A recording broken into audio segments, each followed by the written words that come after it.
Ito sa ating YouTube channel, my backyard hobby. Mga ka-backyard, for today's video, I'm going to flex to you isa sa mga alternative, isa sa mga snacks ng ating mga alagang kambing dito. At nakakuha tayo nito doon sa market kagabi. And ito yung ating ipakain sa kanila ngayong umaga. And yun nga mga backyard, pakita ko sa inyo. Kung hindi pa kayo naka-subscribe sa ating YouTube channel, please subscribe. Like na rin yung ating mga video. Tapos share sa inyong mga kaibigan, sa inyong mga kilala. And don't forget to click the notification bell so that you will be updated for my next video. Morning mga ka-backyard. Welcome back dito ulit sa ating backyard hobby dito sa Thailand. At mga backyard, nakakuha tayo ng kamatis, saka carrots, mayroong konting mangga. Kagabi doon sa market, bumili kami ng asawa ko ng gulay. And maraming mga kamatis.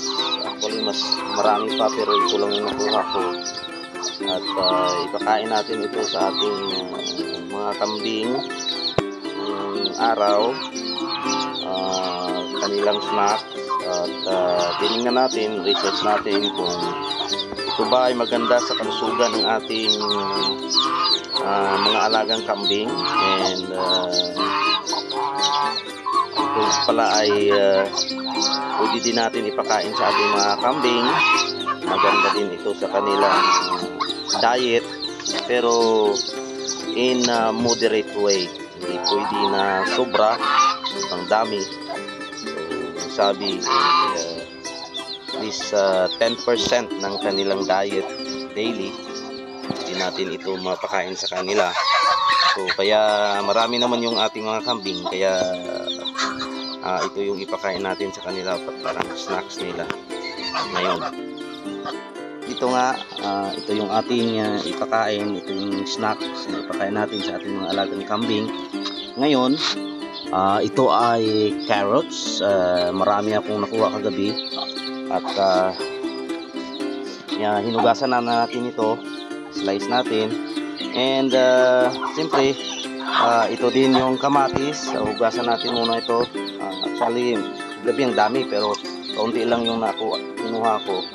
And kasi kailangan po muna natin alamin kung talaga bang ito ay pwede sa ating mga alagang kambing. So yung research natin and sa ating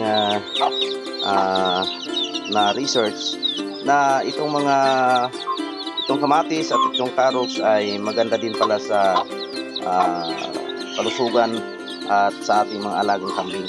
Kasi maganda daw din ito i-add sa diet ng ating mga alagang kambing, pero mayroong limitasyon. So according to my research that hindi pwede na pakainin natin yung ating mga alaga more than 10% nitong klaseng pagkain.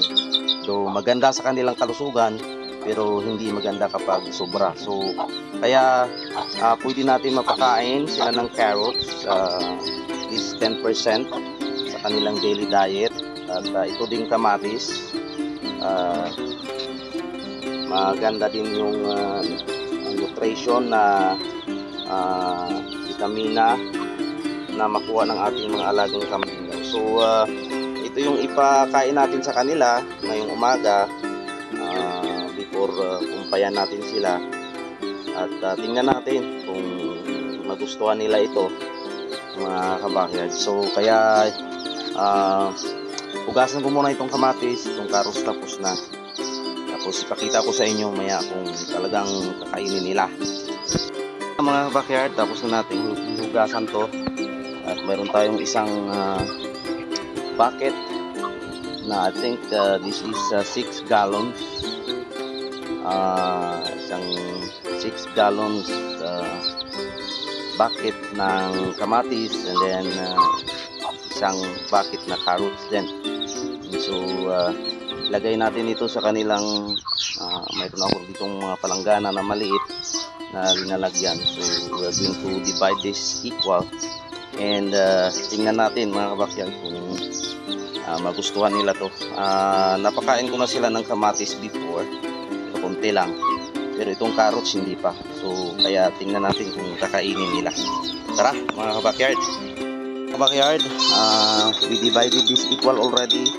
Mayroon tayong 5 na palanggana, and yung carrots medyo nasa ilalim. So yan kahit yung maliit ay kinakain niya na.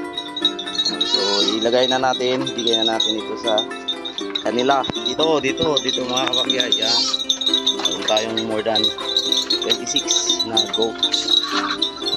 Mga kabakyard, na ilagay na natin, ibigay na natin sa kanila, and kinakain nila mga kabakyard. Yan. So yan, kinakain nila yung kamatis at carrots. Yan. So lang talagang kung saan yung isa kumakain, na doon din sila gustong kumain. So ayan, so kinakain nila nga mga kabakyard. Ayan, gusto din nila. Ayan. So tingnan natin mamaya mga kabakyard kung talagang kainin nila ito lahat, maubos nila. Pakita ko sa inyo before natin tapusin itong ating video. So, ay ipakita ko sa inyo mamaya. Tingnan natin. Yan. So libre na naman yung kanilang snacks ngayon. Ayan. Mga kabakyard, ubos nila yung binigay natin kaninang kamatis at saka carrots. Mayroong mga nagtitira. Yan, tirang kaunti yung carrots, pero yung kamatis talagang naubos nila guys. Naubos nila mga kabakyard. Yan. So kaya from time to time, kapag mayroon, hindi na natin ipakain din sa ating mga alagang kambing.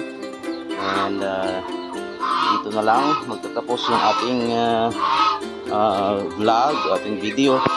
Maraming salamat sa panonood, at maraming salamat sa inyong suporta. Please continue to subscribe, like, share, and click the notification bell so that you will be updated sa ating susunod na mga videos. Dito lang yan sa ating backyard hobby. God bless!